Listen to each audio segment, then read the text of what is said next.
Jadi kira-kira saudara-saudara, menurut saudara-saudara semua, kira-kira starting line up tim nasional Indonesia nanti lawan Saint Kitts and Nevis di FIFA Series itu seperti apa? Silahkan tulis di kolom komentar. Nanti kalau menarik, kalau bagus akan saya sambungkan, akan saya sampaikan kepada John Herdman.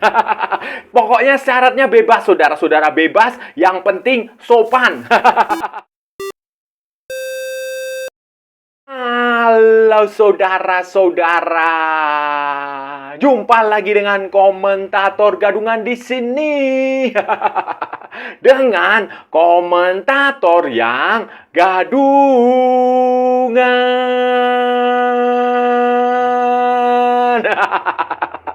Jadi begini saudara-saudara, jadi begini. FIFA Series di depan mata.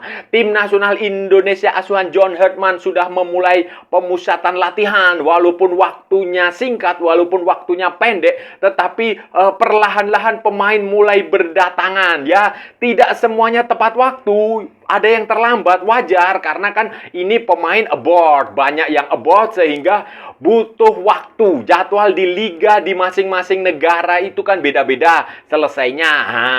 Kemudian perjalanan jauh dan sekarang ini sudah mayoritas sudah berkumpul saudara-saudara dan siap untuk menghadapi FIFA Series melawan Saint Kitts and Nevis tanggal 27 dan kemudian melawan Bulgaria atau Solomon Island. Kepulauan Solomon. Nah, Sulaiman lah kira-kira seperti itu. Itu nanti tanggal 31. Sulaiman atau Bulgaria tanggal 31 nanti tergantung hasil pertandingan Bulgaria melawan Solomon dan Indonesia melawan Saint Kitts and Nevis, saudara-saudara. Ini akan menjadi debut dari John Herdman sebagai pelatih tim nasional Indonesia dan karena itu banyak yang menantikan. Banyak yang menunggu kira-kira John Herdman ini akan seperti apa. Apakah dia akan seperti Sintayong? Apakah dia akan seperti Patrick Kluivert? Apakah dia akan seperti Luis Mia? Apakah dia seperti Opa almarhum Alfred Riedel? Seperti Ivan Kolev? Atau seperti Rahmat Darmawan?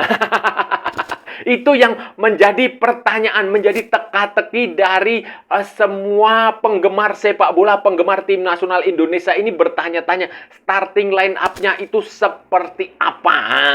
Semua orang bebas melakukan analisis, menduga-duga karena memang ini pelatih yang sama sekali baru di Indonesia dan ini menjadi pertandingan pertama dia sehingga belum banyak yang tahu kira-kira akan bermain seperti apa, kira-kira apakah dia akan melakukan eksperimen, kira-kira siapa pemain yang akan diberi kepercayaan masuk starting line up, kira-kira mainnya akan seperti apa, menyerang dari sayap, menyerang dari tengah, pendek merapat, tiki taka, atau teka-teki, atau long ball, atau apa, kita nggak tahu. Kalau mengaca pada di Kanada, di Selandia Baru ya gayanya seperti itu. Tapi kan kita nggak tahu di Indonesia akan seperti apa. Nah ini menarik untuk kita ulas, menarik untuk kita analisis kira-kira starting line up-nya, game of plan-nya, cara bermainnya, formasinya, pemain yang diturunkan itu akan seperti apa. Ini menarik untuk kita simak, menarik untuk kita nantikan bersama-sama. Walaupun konon katanya tiket pertandingan Indonesia melawan Saint Kitts and Nevis maupun Solomon melawan Bulgaria itu tidak sold out, tidak habis, tidak diserbu penggemar saudara-saudara, tetapi ini tetap sebuah pertandingan yang layak kita tunggu, layak kita nantikan dan sebagai pendukung penggemar Indonesia kalian harus mendukung. Nah, ya mungkin kenapa tiketnya tidak sold out, tidak banyak yang peminatnya ya karena ini kan masih dalam suasana lebaran. Saya yakin lah setengah warga Jakarta itu masih pulang kampung, masih mudik. Jadi ya berat lah saudara-saudara, berat. Mereka lebih milih mudik daripada nonton pertandingan. Itu bisa jadi faktor itu. Tetapi bisa juga faktor kekecewaan kemarin ketika di eranya Patrick Kluivert kita gagal lolos ke Piala Dunia. Itu juga bisa. Tetapi ini akan menjadi era baru. era baru. Sudahlah, lupakan Patrick Kluivert, lupakan Sintayong. Sekarang kita mendukung pelatih yang baru ini. Nanti setidaknya di 1 atau 2 pertandingan ini kita lihat seperti apa. Kalau ternyata hasilnya ya hasil dalam arti begini, bukan hanya soal skor ya, tetapi cara dia bermain, cara dia memilih pemain, cara dia taktik strateginya, cara pendekatan dia kepada pemain, kemudian game substitutionnya, pergantian pemainnya itu bagaimana, itu harus kita nilai. Jadi bukan semata-mata soal hasil. Hasil menang 10-0 kalau 10 golnya adalah bunuh diri lawan atau karena faktor-faktor non teknis, ya itu nggak bagus ya. Walaupun kita kalah misalnya, tetapi kalau cara mainnya terlihat agak menjanjikan, ya itu patut kita apresiasi. Jadi bagi saya yang paling penting nanti kita amati di sini adalah cara dia bermain seperti apa. Kemudian starting line up, pilihan pemain seperti apa. Kemudian nanti di babak kedua pergantian pemainnya seperti apa. Kemudian dia akan bermain dengan gaya kayak apa. Gayanya itu yang penting, saudara-saudara. Apakah dia melihat gaya permainan Indonesia yang lari itu masih bisa dipertahankan, atau dia punya taktik lain, punya gaya main lain, pendek, umpan pendek, umpan panjang, umpan apalah, teka-teki, tiki-taka atau apa itu yang membuat saya penasaran. Jujur, saya penasaran. Saya ingin melihat ini gimana dia mainnya itu.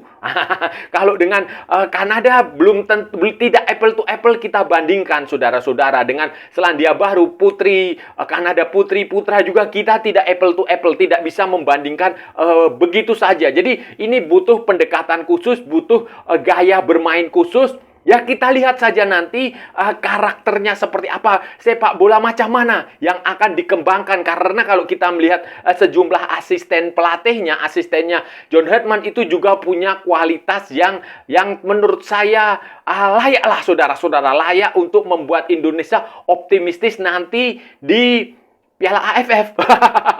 Ya janganlah di Piala Asia atau di kualifikasi Piala. Menurut saya, saudara-saudara, kalau menurut saya ini kemungkinan besar ini John Herdman akan membuat 2 starting line up, akan membuat 2 formasi, akan membangun 2 tim di 2 pertandingan yang akan dijalani oleh tim nasional Indonesia ke depan ini di FIFA Series. Kalau di pertandingan pertama, kemungkinan besar dia akan lebih banyak mengandalkan pemain lokal Indonesia, pemain Liga 1. Karena apa? Alasannya soal kondisi kebugaran, kondisi fisik, karena mereka sudah bergabung lebih lama dibandingkan sejumlah pemain baru. Jadi ada kemungkinan pemain seperti Justin Hubner, kemudian Jay Itzes itu tidak akan memulai dari di Saint Kitts and Nevis, tetapi tidak menutup kemungkinan juga mereka bermain. Kalau menurut saya ada kemungkinan nanti melawan Saint Kitts and Nevis di belakangnya bisa jadi Elkan Bagot akan main bersama dengan Rizky Ridho. Nah, kemudian satunya ini bisa Justin, bisa Jay Itzes, atau bisa pemain lain. Misalnya siapa? Sandy Walsh. Nah, itu juga bisa atau Nathan itu bisa dijadikan back di situ. Pokoknya intinya pemain yang lebih dulu gabung. Ya kemungkinan Sandy Walsh itu juga bisa di situ. Bisa juga 3, bisa juga 4 back. Tapi menurut saya ada baiknya dia memainkan dengan 3 back. 3 back sudah. Bukan 4-4-2 atau 4-2-3-1, tetapi 3-4-3 atau 3-5-2. Kemudian di tengahnya itu bisa jadi pemain seperti Ivar Jenner. Kemudian saya nggak tahu, kita lihat kondisinya Joey Pelupesi seperti apa. Jordi Amat itu juga bisa dimainkan di belakang atau di tengah.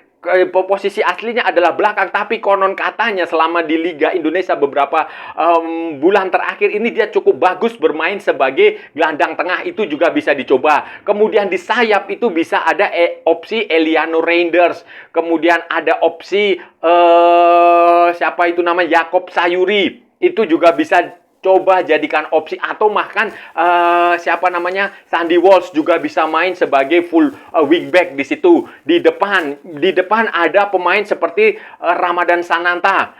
Ole Romney gabung lebih cepat, bisa jadi Ole Romney diberi kesempatan main. Kemudian Jakob juga bisa digeser agak ke situ. Beckham bisa juga dimainkan di situ. Kemudian Mauro Zylstra juga bisa dimainkan di situ. Jadi perdugaan saya ini ya, dugaan saja, bisa benar bisa salah. Itu nanti di pertandingan melawan Saint Kitts and Nevis itu akan ada banyak sekali, kemungkinan terbesar mayoritas adalah pemain dari Liga Indonesia, pemain dari lokal Indonesia. Baru nanti kemudian di pertandingan tanggal 31 melawan Bulgaria atau Kepulauan Solomon, itu kemungkinan besar the squad terbaik dia termasuk pemain-pemain abroad itu semua akan dimainkan. Bagaimana dengan Saint Kitts and Nevis, saudara-saudara? Ini Saint Kitts and Nevis ini ada cerita menarik, saudara-saudara. Ada cerita menarik. Jadi pelatihnya itu kan si Marcelo Serrano. Itu dulu dia pernah melatih asisten pelatih di Brasil, tim nasional Brasil U17, kemudian di U15 di Brasil. Itu dia pernah melatih di situ. Dan waktu itu dia bekerja bersama dengan Vitor Tinoco. Vitor Tinoco ini sekarang adalah asisten pelatih di Persik Kediri. Sebelumnya juga asisten pelatih di Barito Putra. Dan dia fasih berbahasa Indonesia. Nah, dan untuk ini unik ini, untuk kesempatan kali ini kebetulan FIFA Series digelar di Jakarta. Ini si Vitor Tinoco itu diminta oleh Marcelo Serrano untuk membantu dirinya menganalisis permainan tim nasional Indonesia, untuk membantu dirinya melatih menjadi asisten sementara di Saint Kitts and Nevis yang khusus untuk pertandingan FIFA Series kali ini. Wah, ini unik saudara-saudara, unik. Tetapi si Vitor Tinoco dia hanya membantu di pertandingan ini aja selama FIFA Series. Nanti setelah ini dia kembali lagi ke Kediri. Kan ini Liga Indonesia kan libur. Jadi ya sambil menyelam minum air. Kata Vitor Tinoco ini, Marcelo Serrano itu dulu bekerja dengan dia di Brasil, tim nasional Brasil U15 atau U16 ya, atau U17 ya, itulah pokoknya di junior, dan mereka sudah kenal sangat akrab. Jadi ketika ya kebetulan lah, secara kebetulan ketika main di Indonesia, Serrano ini kemudian menghubungi Tinoco dan ya udah deal, klik. Ya mirip dengan Alexandro Dimitrov, pelatihnya Bulgaria. Dan Saint Kitts and Nevis ini juga sudah membawa 23 pemain yang cukup mereka andalkan. Misalnya si Julian Archibald. Julian Archibald ini pemain yang cukup senior dari Valletta, FC Valletta. Itu kiper dia, kiper dari FC Valletta. FC Valletta itu di Malta, di kompetisi Malta. Kemudian ada lagi Louis Maynard, itu dari Radcliffe di Inggris, tetapi bukan di Premier League ya, bukan di Champions League, di kasta bawah lah, saudara-saudara. Kemudian ada lagi Johannes Mitchum. Johannes Mitchum itu adalah midfield di Canyon Rocket, itu juga cukup senior. Kemudian Romain Sawyers, itu dia masih belum punya klub, itu juga cukup senior. Kemudian ada Theo Wharton, itu dari Barry Town di Wales. Kemudian ada lagi yang pemain dari Liverpool U21, itu kayak apa? Kyle Kelly. Kyle Kelly usianya baru 20 tahun. Kemudian ada lagi Tiresate, itu dari Burton Albion di Inggris juga, saudara-saudara. Kemudian Harry Panayotou, itu dari Morecambe di Inggris juga. Jadi ini mereka mengumpulkan pemain-pemain muda dan pemain-pemain senior dalam sebuah squad. Kesimpulannya, saudara-saudara, jangan menganggap remeh Saint Kitts and Nevis walaupun rankingnya di 150 berapa ya. Pokoknya 150-an lah, saudara-saudara. Jangan menganggap remeh Saint Kitts and Nevis, dan jangan juga terlalu overconfidence, karena ini adalah awal. Ini baru awal dari tim nasional Indonesia. Ini baru sekali ini John Herdman melatih Indonesia. Baru kali ini kita akan melihat bagaimana John Herdman mengelola skuad. Dan tadi dari formasi-formasi yang ada itu kemungkinan ya seperti itu yang kita bahas tadi. Dan ya optimis saja lah. Yang penting optimistis, kita dukung, kita tetap kritis. Jadi mendukung itu bukan berarti membabi buta. Right or wrong, it's my country. Itu salah. Itu salah. Salah. Kalau my country bad ya katakan bad. Nah, kalau my country good ya katakan good. Jadi fair sajalah. Jadi kalau tim nasional kita dukung sepenuh hati, tetapi juga harus kita beri masukan. Karena masukan kritik itu ibarat obat. Obat yang pahit tetapi itu akan bikin orang sehat. Sebaliknya kalau dia selalu dipuji, dikasih digelontoran pujian, nah itu racun itu saudara-saudara, racun. Dia akan mudah terlena, dia akan santai, dia akan tidak punya tantangan lagi. Jadi ini kita tetap harus dukung kritis dan ingat, target utama nanti adalah kualifikasi Piala Dunia 2030, Piala Asia 2027, kemudian ada juga FIFA ASEAN Cup. Nah, kalau Piala AFF ya anggap aja sebagai pemanasan lah, sebagai pemanasan, sebagai uji coba, sebagai hiburan saja. Tetapi target yang sebenarnya adalah lolos ke Piala Dunia 2030. Walaupun menurut saya cukup berat karena kuotanya itu ada kemungkinan juga akan jauh berkurang. Mengingat turnamen di 2030 itu digelar di 6 negara, 6 atau banyak di Spanyol, Portugal, Maroko, Argentina, Uruguay, Paraguay. 6 saudara-saudara di 6 negara. Artinya kan 6-6-nya otomatis langsung ikut kan? Nggak mungkin. Jadi itu target utama Piala Dunia. Yang lainnya Piala Asia juga target. Yang lainnya yang AFF, ASEAN itu hanya sasaran, hanya antara saja, hanya hadiah, hanya hiburan. Nah, saudara-saudara, itu tadi pembahasan kita hari ini, saudara-saudara. Kita sudah bicara panjang lebar dari A sampai Z, dari barat sampai ke timur, dari utara sampai ke selatan, dari Sabang sampai Merauke, dari Pulau Rote sampai Pulau Miangas, dari New York sampai San Francisco, dari London sampai Istanbul, dari Zimbabwe sampai Vanuatu, Vanuatu, dari Santa Fe sampai kota Kinabalu, semua sudah kita ulas, semua sudah kita cakap, semua sudah kita bacotin, semua sudah kita gibahin, semua sudah kita cangkeman, saudara-saudara, secara bebas. Yang penting sopan.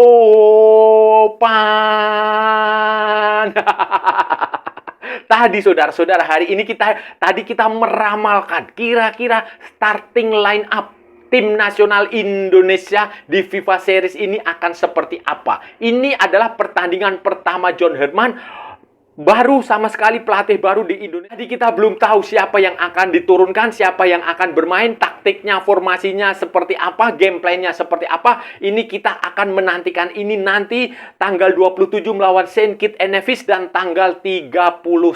Dan menurut saya akan ada dua kemungkinan, dua formasi yang dua squad yang digunakan ketika melawan Saint Kitts and Nevis. Kemungkinan akan mayoritas dari pemain lokal, dari pemain Liga Indonesia. Kemudian nanti di pertandingan melawan Bulgaria atau Solomon, kemungkinan pemain skuad utama akan diturunkan karena ini berkaitan dengan jadwal yang latihan yang sangat singkat, saudara-saudara, waktu kumpul yang sangat singkat, dan ini dengan pelatih baru yang tentu saja membutuhkan adaptasi. Kan nggak mungkin juga pemain belum pernah dilatih tiba-tiba bisa langsung klik, itu nggak mungkin, impossible, hil yang mustahil. Nah, jadi ini pasti nanti kemungkinan akan bikin dua tim akan main di tanggal 27 dan tanggal 31. Jadi kita dukung saja, kita lihat nanti John Herdman ini akan main seperti apa, hasilnya seperti apa. Kita tetap harus kritis. Jadi jangan mendukung membabi buta, jangan berlebihan, jangan lebay, jangan sok-sokan, jangan main king-kingan. Nggak usah, santai aja. Nanti kalau sudah lolos ke Piala Dunia baru main king-kingan. Atau kalau sudah tembus semifinal atau final Piala Asia baru main king-kingan. Tetapi kalau sementara ini ya santai aja, kita dukung, kita berikan masukan yang membangun, sportif. Kalau bagus kita puji, kalau jelek kita kritik, kita beri caci maki, kita komplain habis-habisan, saudara-saudara, karena ini pelatih yang sebenarnya secara kurikulum vitae itu pelatih yang bagus dengan skuad yang menurut saya cukup lengkap lah, saudara-saudara, cukup bagus lah, setidaknya di kawasan Asia Tenggara ya. Kalau dibandingkan Jepang, Korea, ya beda. Tetapi kalau dibandingkan Asia Tenggara, ya ini skuad yang cukup bagus. Ya, semoga sukses, semoga berhasil, dan semoga menang.